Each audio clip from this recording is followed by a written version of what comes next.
परिनालिकाओं के मध्य अन्योन प्रेरकत्व का व्यंजक। दो लंबी परिनालिका है दोस्तों, उसके बीच कितना अन्योन प्रेरकत्व होगा उसकी गणना करेंगे और उसकी निर्भरता। वीडियो लंबा रहेगा दोस्तों, आप पूरा वीडियो को अंत तक देखिए। अच्छा लगे तो लाइक करिए और दोस्तों के साथ शेयर करिए। ठीक है, तो चलिए स्टार्ट करते हैं दोस्तों। सब कुछ समझेंगे बेहतरीन ढंग से, अंत तक देखते रहिएगा क्योंकि दोस्तों काफी महत्वपूर्ण प्रश्न है और ये हर वर्ष पूछा जाता है। इसलिए दोस्तों इसको आपको अच्छे से तैयार कर लेना है। कई वो लोग कमेंट बॉक्स में कमेंट भी किए सर इसकी आप व्यंजक बताइए, व्हाट्सएप में भी कमेंट किए थे। इसलिए दोस्तों इसको मैं पूरा अच्छे और बेहतरीन ढंग से कवर करा रहा हूँ, इसलिए आप इसको शुरू से अंत तक देखिए और अपने नोट्स में नोट डाउन भी कर लीजिए। चलिए दोस्तों स्टार्ट करते हैं। तो सबसे पहले तो अपन को समझना है, दो परिनालिका है दोस्तों, एक S1 है और दूसरा S2 है, जिनकी लंबाई समान है। इनकी लंबाई समान है, एक दूसरे से दोस्तों बद्ध है, मतलब एक दूसरे से घिरी हुई है। देखिए यहाँ पर ये जो दोस्तों आपको दिखाई दे रहा होगा S1 जो है नीचे दोस्तों और S2 ऊपर की ओर, मतलब ये S1 ये दोस्तों परिनालिका और S2 परिनालिका, दोनों परिनालिका एक दूसरे से बद्ध है, मतलब एक दूसरे से घिरे हुए हैं, है ना। इस तरह मैंने बनाया दोस्तों, दोनों परिनालिकाओं को एक दूसरे से जुड़कर रखा है। अब इनकी टोटल लंबाई दोस्तों L मान लेता हूँ। फेरों की संख्या दोस्तों अलग अलग होगी। जैसे मैंने दोस्तों S1 माना है तो इसमें फेरों की संख्या N1 होगी, S2 माना है इसमें फेरों की संख्या N2 होगी। समझ रहे हैं बात को, लेकिन लंबाई दोनों का समान होगा। तो मान के चलते हैं S1 और S2 समान लंबाई की दो समाक्षी परिनालिकाएं हैं। S1 और S2 पूर्णतः एक दूसरे से घिरी हुई हैं। आगे दोस्तों उनमें फेरों की संख्या क्रमशः, जैसे कुल फेरों की संख्या N1 और दूसरे परिनालिका में कुल फेरों की संख्या N2 है। तब दोस्तों प्रति एकांक लंबाई टोटल फेरे N1 और N2 है, तो प्रति एकांक लंबाई पर दोस्तों तो L का भाग कर देंगे। समझ रहे हैं बात को। जैसे मैं कह दूं कि टोटल N1 है और एकांक लंबाई पर कितना होगा, तो टोटल लंबाई कितना है L, तो N1 में L का भाग दे देंगे दोस्तों, तो N1 का मान आ जाएगा। ठीक है ना, एकांक लंबाई की बात कर रहा हूँ। एकांक मतलब एक निश्चित एकांक, जैसे आपके पास 10 सेंटीमीटर तो फिर 1 सेंटीमीटर में कितने फेरे होंगे दोस्तों, तो टोटल N1 में L का भाग देंगे, क्योंकि ये 10 सेंटीमीटर के लिए था, 1 सेंटीमीटर के लिए 10 का भाग देंगे। ठीक है ना। इसी प्रकार दोस्तों टोटल द्वितीय कुंडली में या द्वितीय जो परिनालिका दोस्तों उस पे फेरों की संख्या कितनी N2 है, कैपिटल N2 है ना। तो उसमें एकांक लंबाई में कितने फेरे होंगे दोस्तों, तो L का भाग दे देंगे, क्योंकि ये टोटल के लिए कुल के लिए था, हमको एक के लिए निकालना है तो टोटल लंबाई का भाग दे देंगे। तो N1 और N2 का अपन मान आ गया। N1 बराबर N1 बटे L दोस्तों, N2 स्मॉल है मतलब एकांक लंबाई, तो कैपिटल N2 बटे L हो गया। तो मैंने लिखाया, माना S1 और S2 समान लंबाई की दो लंबी समाक्षी परिनालिकाएं हैं। परिनालिका S1 परिनालिका S2 से पूर्णतः घिरी हुई है। उसमें फेरों की संख्या N1 और N2 एवं प्रति एकांक लंबाई में फेरों की संख्या क्रमशः स्मॉल N1 और स्मॉल N2 है। तब N1 बराबर कैपिटल N1 बट्टी L हुआ, N2 बराबर कैपिटल N2 बट्टी L। इतना तो क्लियर है दोस्तों, आपको पता होना चाहिए। अब दोस्तों मैं कह दूं कि जब प्राथमिक में हम धारा प्रवाहित करेंगे, यानी पहले परिनालिका में धारा प्रवाहित करेंगे, तो दूसरे परिनालिका में दोस्तों क्या होगा, बद्ध चुंबकीय फ्लक्स उत्पन्न होगा, प्रेरित धारा उत्पन्न होगी। किसमें, तो दूसरे में होगा, है ना।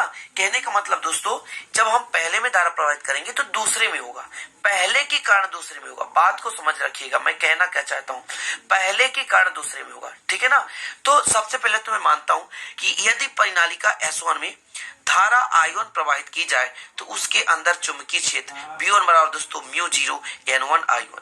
अब ये कहां से आया, तो दोस्तों जब आप परिनालिका के लिए व्यंजक पढ़े थे तब उसके केंद्र पर कितनी तीव्रता होगी वो आप लोग पढ़े रहे होंगे, और वहां पर दोस्तों आपको व्यंजक मिला रहा होगा, उसके आंसर रहा V बराबर μ0 Ni। अब यहाँ 1 क्यों लिया गया है, क्योंकि पहले में धारा प्रवाहित कर रहे हैं, इसलिए चुंबकीय क्षेत्र V1 यानी पहले पर चुंबकीय क्षेत्र कितना है V1 बराबर μ0 एकांक लंबाई पर फेरों की संख्या N1, तो N1 इंटू I1, क्योंकि दोस्तों I1 धारा प्रवाहित कर रहे हैं इसलिए हमने यहाँ पर I1 किया, मतलब V1 बराबर μ0 N1 I1। अब दोस्तों जैसे हमने S1 में धारा प्रवाहित किया तो दोस्तों S2 में भी तो बद्ध चुंबकीय फ्लक्स उत्पन्न होगा और चुंबकीय क्षेत्र होगा। तो चूंकि दोस्तों आपको लिखना है कि परिनालिका एक दूसरे से घिरी हुई है, एक दूसरे से बद्ध या जुड़े हुई है। ठीक है, बद्ध लिख दिया मैंने दोस्तों, यानी घिरी हुई है। तब दोस्तों S2 के अंदर भी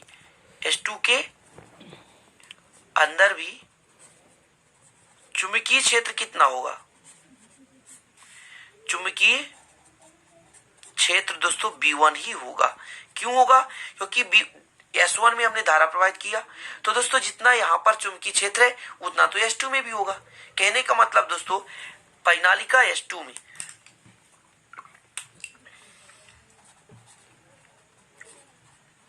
परिनालिका S2 के प्रत्येक फेरे S2 के प्रत्येक फेरे से बद्ध चुंबकीय फ्लक्स, ठीक है। अब मैं कह दूं दोस्तों S2 के, तो फाई कर सकता हूं पहले के कर्ण दूसरे पर, तो 2-1 कर सकता हूं, कोई दिक्कत नहीं, 2-1 कर सकता हूं, फाई 2-1। अब ये कितना होगा दोस्तों? तो कितना चुंबकीय क्षेत्र है और कितना क्षेत्रफल है, इस पर डिपेंड करेगा। जहां दोस्तों ए क्या है? ए प्रत्येक फेरे का क्षेत्रफल है। समझ में आया कि चुंबकीय फ्लक्स कितना होगा, कितना चुंबकीय क्षेत्र है और कितना क्षेत्रफल है, तो उसमें कितने बल रेखाएं गुजर रही है दोस्तों, उसकी टोटल संख्या तो चुंबकीय फ्लक्स कहलाती है। तो कितना तीव्रता के साथ वहां पर चुंबकीय क्षेत्र है और कितना क्षेत्रफल है, उतना तो बल रेखाएं गुजरेगी। क्लियर है? अब दोस्तों यहां पर मैं कह सकता हूं कि फाई 2-1 दोस्तों, तो B1 का मान कितना है? μ0 N1 I1 इंटू ए। अब दोस्तों μ0 कर सकता हूं, है ना। अब N1 का मान कैपिटल N1 बटे L कर सकता हूं, और I1 तो I1 दोस्तों, ए तो ए, और इसको दे देता हूं समीकरण 1 दोस्तों। तो समीकरण 1 से मैंने कर दिया ना, समीकरण यहां पर कोष्टक लिख समीकरण 1 से, तो आपके पास वैल्यू आ गया दोस्तों एक्चुअल में कि फाई 2-1 बराबर μ0 N1 I1 ए बटे L हो गया। इतना क्लियर दोस्तों? अब आप लोगों को पता होना चाहिए कि दोस्तों कितना हमारे पास अन्योन प्रेरण प्राप्त होता है। तो आप लोग एक फार्मूला पढ़े होंगे, शॉर्टकट में बता देता हूं कि जो भी दोस्तों चुंबकीय फ्लक्स है धारा के समानुपाती होता है। जब समानुपाती हटता है तो अन्योन प्रेरण लग जाता है m, जो दोस्तों एक नियतांक है, और इससे हम m बराबर निकाल सकते हैं फाई बटे आई। अब यदि फेरों की संख्या पर डिपेंड करेगा तो n फाई बटे आई, कितने फेरे हैं उस पर टोटल हम अन्योन प्रेरण निकाल सकते हैं। तो इतना क्लियर है दोस्तों? तो मैं कह दूं आपसे कि M1-2 मतलब पहले के कर्ण दूसरे पर कितना आपके पास अन्योन प्रेरकत्व है, तो कह सकते हैं दोस्तों चुंबकीय फ्लक्स है पहले के कर्ण दूसरे पर बटे कितना धारा, I1 धारा प्रवाहित की है तो I1। अब दोस्तों कुल फेरे कितने हैं? कुल फेरे दूसरे में N2 है तो N2 का मल्टीप्लाई कर देंगे, कोई दिक्कत नहीं, कोई दिक्कत नहीं दोस्तों। अब आपको दोस्तों यहां पर मान रखने हैं, तो ए N2 है तो N2 रहने दे, ठीक है, बटे I1 है तो I1 रहने दे। 2-1 का मान रखें दोस्तों, 2-1 मतलब फाई 2-1 μ0 N1 I1 ए बटे L। I1 से I1 कट जाएगा, कितना बचेगा दोस्तों? बचेगा आपके पास μ0, यहां पर N1 और N2 है, इंटू ए बटे L हो गया। क्लियर? इतना कहने का मतलब दोस्तों आपके पास M21 कितना आ गया? μ0 N1 N2 इंटू ए बटे L। ये किसके कारण दोस्तों? पहले के कारण दूसरे पर अन्योन प्रेरण आया है। किस कारण? पहले के कारण दूसरे पर अन्योन प्रेरण आया। क्लियर है? इसको दे देते हैं समीकरण 2 दे देते हैं, ठीक है। अब दोस्तों अपन को निकालना है ये तो किसके कारण आया दोस्तों, ये आपने ज्ञात कर लिया S1 के सापेक्ष S2 का अन्योन प्रेरकत्व, मतलब S2 पर कितना अन्योन प्रेरकत्व आया। अब हमको दोस्तों S1 पर अन्योन प्रेरकत्व निकालना है S2 के कारण। क्लियर है? तो दोस्तों अपन S2 के सापेक्ष S1 का अन्योन प्रेरकत्व निकालेंगे। कहने का मतलब S2 के प्रभाव से S1 पर कितना अन्योन प्रेरकत्व आएगा। तो दोस्तों जैसे पहले S1 में I1 धारा प्रवाहित करते थे, तो परिनालिका S2 में धारा I2 प्रवाहित की जाए तो उसके अंदर चुंबकीय क्षेत्र कितना होगा दोस्तों? तो B2 हो जाएगा। किस किस पर डिपेंड करता है? μ0, प्रति एकांक पर फेरों की संख्या N2 है, और धारा कितनी प्रवाहित हो रही है, कितनी हो रही है दोस्तों, I2। N2 को मैं यदि वैल्यू रख दूं यहीं पे तो कोई दिक्कत नहीं ना, कैपिटल N2/L एकांक फेरों की संख्या दोस्तों कैपिटल N2/L मान है, मैंने पहले ही बता दिया I2। ठीक है, क्लियर है इतना। इसको दे दो समीकरण 3, कोई दिक्कत नहीं दोस्तों, समीकरण 3 दे दिया।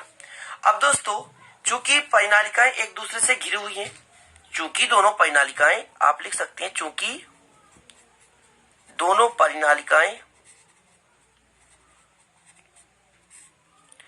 एक दूसरे से घिरी हैं,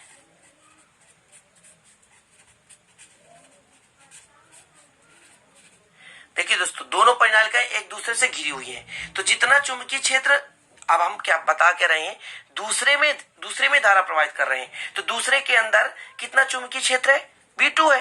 तो दूसरे के प्रभाव से पहले पर भी है ना, यानी परिनालिका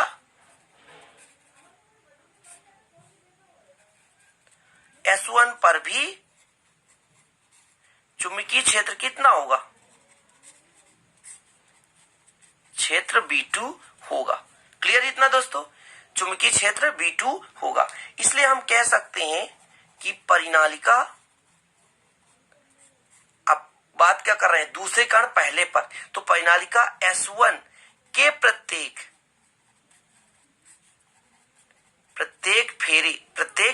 फेरे से बद्ध चुंबकीय फ्लक्स, यहां पर इस बात को समझना दोस्तों कि दूसरे के कारण हो रहा है ना पहले पर, है ना, तो मैं कह दूं दूसरे के कारण पहले पर। ठीक है, क्लियर है। तो दूसरे के कारण तो चुंबकीय क्षेत्र V2 था, तो V2 ही प्रभाव पहले पर होगा, और उसके प्रति एकांक पर कितना क्षेत्रफल है, जहां एक क्या दोस्तों, प्रति एकांक फेरे की क्षेत्रफल है। ठीक है, कोई दिक्कत नहीं। अब दोस्तों यहां पर V2 का मान रख दो, V2 का मान कितना है, μ0 N2/L into I2 into A। Clear है इतना दोस्तों, आपके पास फाई का मान आ गया, फाई 1 2 का मान μ0 N2/L into I2 into A हो गया। इतना क्लियर दोस्तों, ये चुंबकीय फ्लक्स आ गया किस पर, दूसरे के कारण पहले पर चुंबकीय फ्लक्स कितना परिवर्तन हो रहा है। अब दोस्तों अन्योन प्रेरण से आप जानते होंगे कि जो M होता है वो φ/I होता है। ठीक है, क्लियर, अभी जैसे चर्चा किया। तो अभी बात क्या हुआ, दूसरे के कारण पहले पर, तो दूसरे के कारण पहले पर। ठीक है, तो दोस्तों यदि कह दो पहले पर ये एकांक लंबाई के लिए, तो पूरे लंबाई के लिए मतलब फेरों के कुल संख्या पर कितना होगा, तो N2 का मल्टीप्लाई कर देंगे, सॉरी N1 का मल्टीप्लाई क्यों करेंगे दोस्तों, क्योंकि पहले पर ही चुंबकीय फ्लक्स परिवर्तन हो रहा है दूसरे के कारण। अब यहाँ पर दोस्तों कुछ भी नहीं, M12 यहाँ पर N1 है तो रहने दें, और φ12 का मान μ0 N2 I2A दोस्तों बटे L हाई है, और इसके बटे में कितना है I, है ना। धारा कितना प्रवाहित की दोस्तों, तो अपन ने धारा I2 प्रवाहित किया था, तो I2, ये धारा I2 से I2 क्या हो गया, कैंसिल हो गया, मतलब M12 और आपके पास आ गया μ0 N1 N2 इंटू A/L। इसको दे दो समीकरण दोस्तों 4। क्लियर है, समीकरण 4। अब दोस्तों समीकरण आपके पास 2 आया था, समीकरण 4 क्लियर है, समझिएगा। तो दोस्तों यहाँ पर देखिए समीकरण 2 में कितना आता है, M21 बराबर μ0 N1 N2 A/L, N1 N2 A/L। देखिए अब इसमें देखिए कुछ भी नहीं है, μ0 N1 N2 A/L। कहने का मतलब दोस्तों यदि मैं कह दूं समीकरण 2 व 4 से, ठीक है, 2 व 4 से, तो M12 बराबर M21, मतलब दूसरे कारण पहले पर अन्योन प्रेरण और पहले के कारण दूसरे पर अन्योन प्रेरण क्या होता है दोस्तों, बराबर होता है। कहने का मतलब दो लंबी परिनालिकाओं के मध्य अन्योन प्रेरकत्व तो वही रहता है चाहे विद्युत धारा परिनालिका में कुछ भी प्रवाहित की जाए।